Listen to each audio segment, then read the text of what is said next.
Welcome to my channel. My name is Lisa Cortez. I'm a certified life coach and I work with women specifically to become more of who they want to be. So there's a lot of stuff that goes into that. And sometimes we deal with extroverts and introverts and how to make it work, right? So dating as an introvert, it can be very hard when everybody else seems to be an extrovert and they are not only attracting their attention, but like they seem to be looking for it and like going to get it, right? We have this myth where we seem to believe that being an introvert puts you at a disadvantage. And yeah, in some ways you could look at it and be like, yeah, it's harder, right? But it's not a disadvantage. There's actually more to it. And it's not that it's a flaw. When it's used correctly, it's one of the most charming qualities that a serious partner could look for. And you're like, okay, but how? The thing is, like, introverts make really good partners. Why? Because they're usually the ones that aren't talking as much, which means they listen more.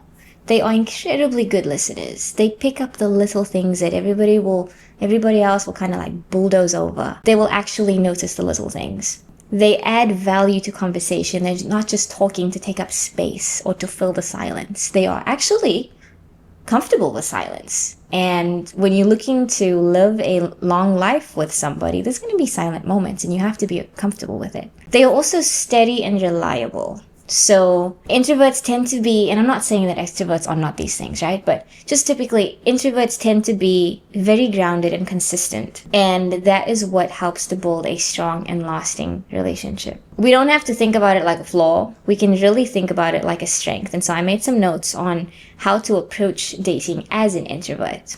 Number 1, let go of the need to perform.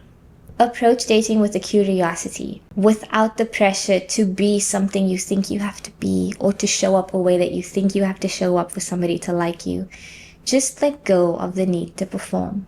Speak when you speak how you speak, and if you are authentic to yourself, somebody will see that. And if it's a good match, they will stay. The problem with performing, right? Because you're like, yeah, but they didn't like me. Okay, cool, that's fine. But now they like you because you performed. But that mask is not gonna stay there. It will come off. And when it comes off and they realize, oh, wait, who is this person? It's not gonna go too well, okay? Just be yourself.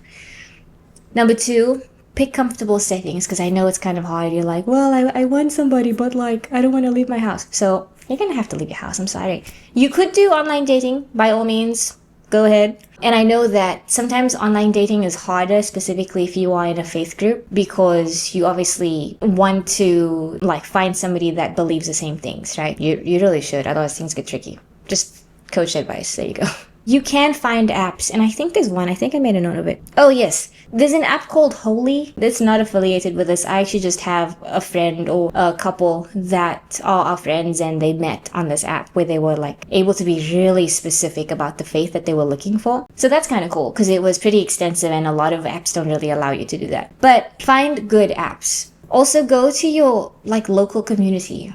It kind of sounds kind of weird or lame, but like if you are connected to a church, go to the church and don't think that you have to stay at that one. Like there are so many denominations that have different churches places, okay? You can still go to the same type of church that you typically go with. My word, I can't speak.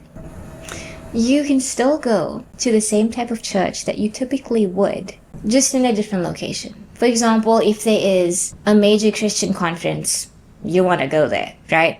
So look out for things where you will find like-minded people. I've heard stories where people try to find a wife in a club. It's going to be a lot harder to find somebody that is actually like-minded, okay? If you're just going there to find somebody, but that's not really your thing, okay? So stay true to who you are, stay authentic to who you are, and go to places that actually reflect who you are and who you want to be. Another cool way to do this with like comfortable settings is also through mutual friends. So if friends are having like dinners or actually my husband and I, we met through a friend because we ended up on the same worship team.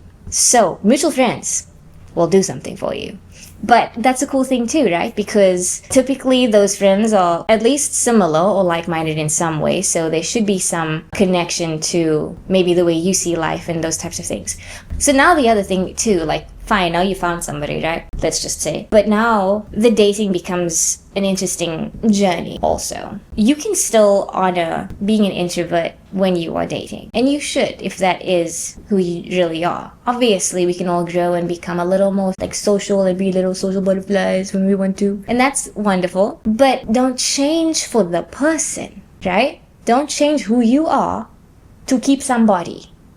You are the person who you are going to live with your entire life. You cannot get away from you. You need to like you. You see what I mean? So set boundaries, communicate what you need, realize that a healthy relationship is built on understanding and genuinely knowing the other person. And when somebody genuinely cares for you, they are going to honor what they know about you. Stay authentic to yourself. Find somebody that respects you, who appreciates the comfortable, quiet moments that you allow. The third part of this, I would say, is remain self-aware and become more self-aware. Because understanding your own needs and communicating your needs your way is going to be the key to building a meaningful relationship. If you are not aware of what you need or what you are okay with and what you are not okay with, you're going to have a really hard time. You're going to feel like this weird chameleon that is just something, but it's not you. And you might even lose touch of who you actually are because you've never spent time getting to know yourself. So understanding your own needs and your communication style is going to be really helpful. And like before you even find your person is the perfect time to figure these things out so that when they show up, you're like set.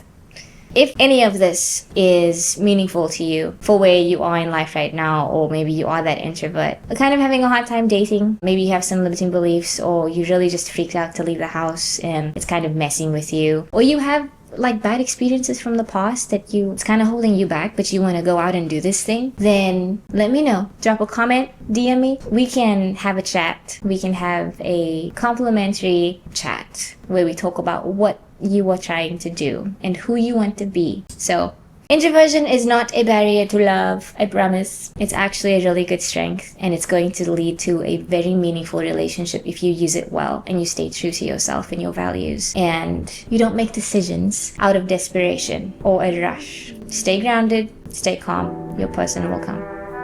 Like and subscribe.